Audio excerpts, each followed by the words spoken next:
नमस्कार, मैं हूं विनोद कुमार और आप देख रहे हैं खौफनाक मंजर का ये एपिसोड। सबसे पहले हम आपको मनियारी न्यूज चैनल में बहुत बहुत स्वागत करता हूं, अभिनंदन करता हूं। तो आज से हम शुरू करने जा रहे हैं इस चैनल पर खौफनाक मंजर का ये पहला एपिसोड।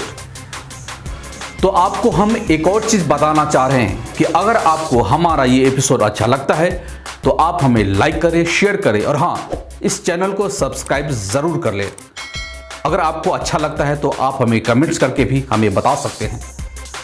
तो आज के एपिसोड में हम एक ऐसी खौफनाक कहानी को लेकर आए हैं जो शायद आपने देखा भी होगा या सुना भी होगा या शायद नहीं भी सुना होगा। एक ऐसी महिला जिसने अपने ही परिवार को 7 लोगों को बेरहमी से कत्ल कर दिया।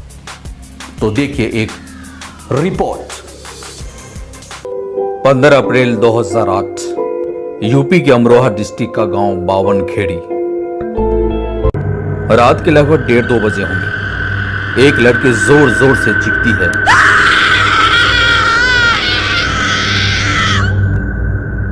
उसकी चीख सुनकर आस पड़ोस वाले इकट्ठा हो जाते हैं। घर के अंदर घुसते हैं तो वहां के हालात देखकर दंग रह जाते हैं। अंदर 7 लाशें पड़ी। इस लड़की के परिवार के सारे सदस्य मारे गए हैं। जीवित बची है तो ये 25 साल की लड़की जिसका नाम शबनम है और जिसका कत्ल हुआ वो थे शबनम के माँ बाप, शबनम के 2 भाई, शबनम की एक भाभी, शबनम की एक मौसी की बेटी और शबनम का एक भतीजा। रुकिए, दरअसल जिंदा बचने वालों में केवल शबनम ही नहीं थी, कोई और भी उसके परिवार में था जिसे एक खरोंच तक नहीं लगी और वो था उसके पेट में 2 महीने का बच्चा। बहरहाल इस घटना के चलते इतनी घुप रात में उस सुनसान से गांव में भी हड़कंप मच जाता है। आसपास के गांव से भी भीड़ इकट्ठी हो जाती है। मीडिया से लेकर पुलिस, नेता सब पहुंच जाते हैं। इकट्ठा हुए लोगों के बीच आपस में खुसर फुसर होने लगती है, लेकिन इन सभी बातों में, इन कानाफूसियों में अनुमान की मात्रा ज्यादा और सच की कम, बहुत कम रहती है। क्योंकि कोई नहीं जानता कि ये सब क्यों हुआ। कई लोग तो अब तक ये भी नहीं समझ पाए कि हुआ क्या। जानते तो बस इतना ही था कि बुरा हुआ, बहुत बुरा हुआ, ऐसा जो इस गांव को हमेशा के लिए बदल कर रख देगा। उधर शबनम पछाड़ खाते हुए, बिलखते हुए इस रात की घटना सबको सुनाती है कि कैसे लुटेरे उसके घर में घुस गए और उसके पूरे परिवार का कत्ल कर डाला और वो बच गई क्योंकि वो बाथरूम में थी। यूं एक तरफ पुलिस उन लुटेरों की खोजबीन में लग जाती है और दूसरी तरफ तफ्तीश और पोस्टमार्टम भी करवा लेती है। उस दिन के कॉल डिटेल्स भी निकाले जाते हैं। लुटेरे तो नहीं मिलते, लेकिन बाकी की जांच से निकल कर आता है इन कत्लों का घिनौना सच। दरअसल पुलिस ने तफ्तीश में जाना कि वो लुटेरे नहीं थे जिन्होंने शबनम के परिवार का कत्ल किया, क्योंकि अव्वल तो मृतकों द्वारा खुद को बचाने की जो कोशिश की गई थी ऐसी किसी भी एंगल से नहीं दिखता था। साथ ही जो कत्ल का उद्देश्य शबनम बता रही थी, यानी लूटपाट, ऐसा पूरे घर में कुछ भी नहीं पाया गया था। और हाँ, पोस्टमार्टम रिपोर्ट में भी यह पता चला कि मृतकों की हत्या करने से पहले उन्हें बेहोशी की दवाई या कोई जहर भी दिया गया था।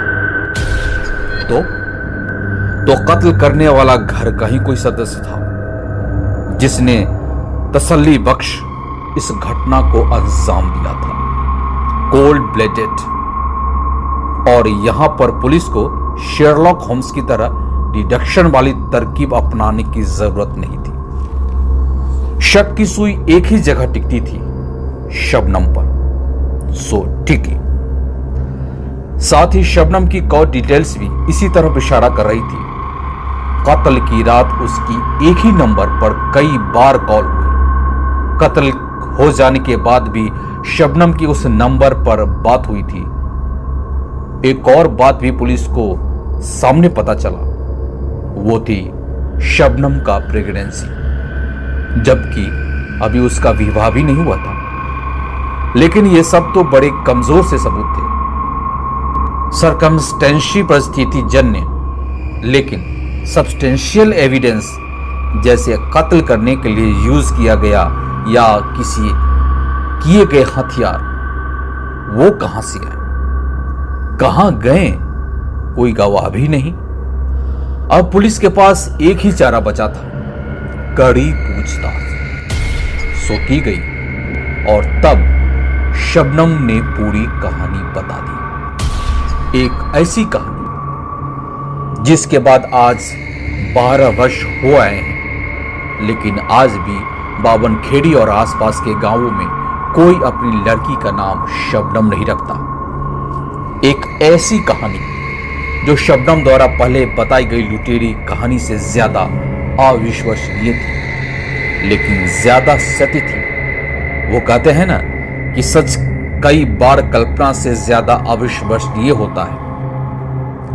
दरअसल इस अविश्वसनीय कहानी की शुरुआत होती है शबनम और सलीम के बीच बेइंतहा मोहब्बत से।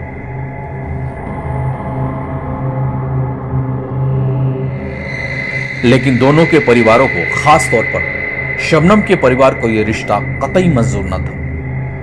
उधर शबनम को परिवार का यह रिश्ता मंजूर न करना मंजूर न था। बस फिर क्या था, जैसे वन फाइटे होता है, वैसे ही वन बेड नाइट में शबनम ने मौका देखकर और सलीम के साथ प्लानिंग कर 7 लोगों की हत्याओं को अंजाम दे दिया।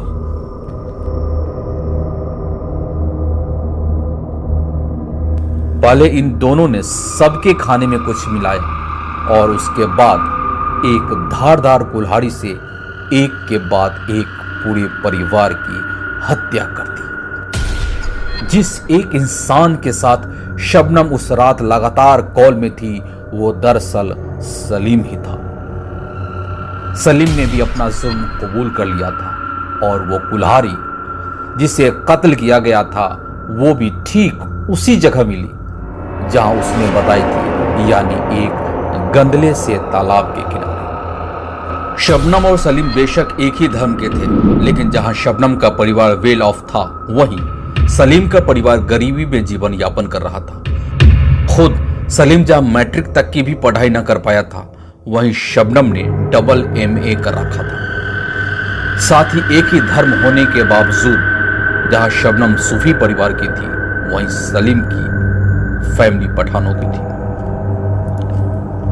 सोचिए ये प्रेम का कैसा कुरूप चेहरा था कि 1-2 माह के गर्भवती ने एक 8 माह के नवजात की भी जान ले ली।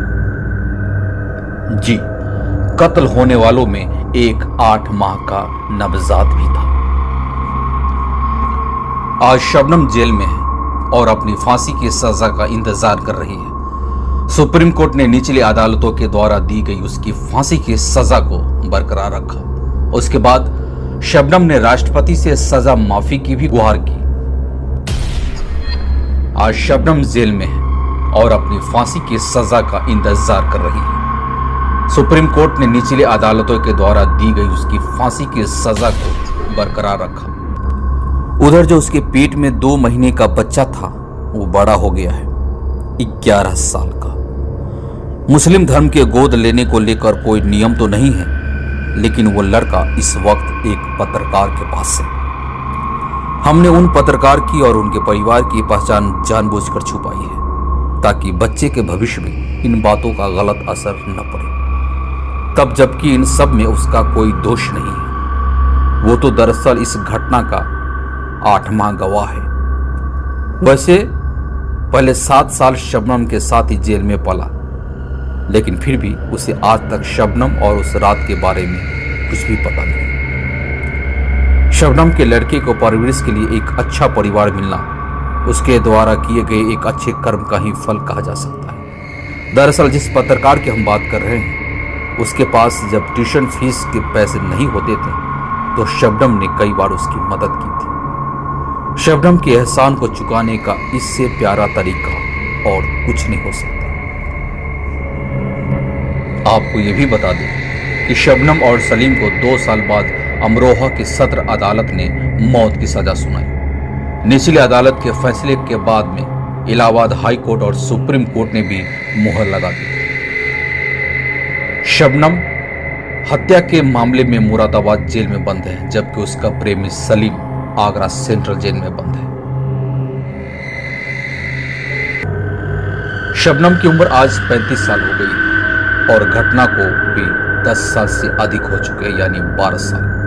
लेकिन लोग आज भी उस खौफनाक वारदात को भूले नहीं हैं। शबनम के ही घर के सामने रहने वाले इंतजार अली कहते हैं, उस घटना के बाद बावनखेड़ी के किसी भी घर में शबनम नाम की लड़की ने जन्म नहीं लिया।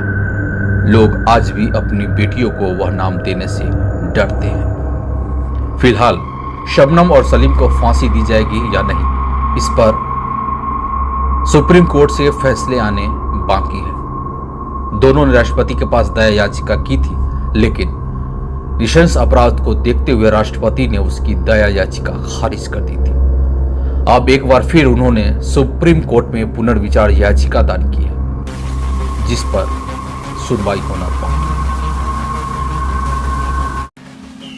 आज के खौफनाक मंजर में इतना ही। उम्मीद करता हूं कि आपको ये एपिसोड पसंद आया होगा। अगर आपको पसंद आया है तो आप हमारे चैनल को लाइक करें, शेयर करें और सब्सक्राइब जरूर करें, और हमें कमेंट्स करके बताएं कि आपको ये एपिसोड, ये कहानी आपको कैसा लगा। तो मिलेंगे फिर से एक और एपिसोड को लेकर। तब तक के लिए सावधान रहें, सतर्क रहें। तो मुझे इजाजत दीजिए। जय हिंद।